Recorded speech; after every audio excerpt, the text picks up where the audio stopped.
ও ওই দিন কাহিনী দেখলাম মিরা আসাদ 25 টাকা ব্যস্ত ইউটিউবার আমি তো রাস্তায় গিয়েছে ওই সাইডের ওই দোকান থেকে লইলাম বলছি চাচা আচ্ছা চানাচুর আছে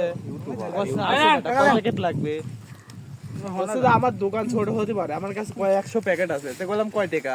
বলছে সবাই 25 টাকা বেচে আমি 20 টাকা তুমি 100 প্যাকেট নেবে 100 প্যাকেটই দেবো রানিং বাই করি আপনি কিভাবে দিচ্ছেন খুশি লাগে কচ্ছে যে তোমার কাছে যে আমি 150 টাকার মাল বেচেছি আমার হচ্ছে 9 টাকা কামাই হয়েছে 20 টাকা বেশি দাও কচ্ছে যে বিস্কুট আর চানাচুর দিয়ে 9 টাকা লাভ ডাইরেক্ট কামাই করলি বলি যে তোমার যত প্যাকেট লাগাইছে নিয়ে যায় কিছু পেয়ে আচ্ছা চানাচুর খিদিপুর বাজারের ছোটটা সব 25 টাকা কিন্তু ও রাস্তার একজন আছে 20 টাকা বেচে এক মুরব্বি আমরা তো 20 টাকা কইলে কাকা ধান্দা কইলে সবটার দাম বেশি লাগে খেলা হইতো সব কিছু দাম বেশি সব কিছু 5 টাকা ছাড় দেয় না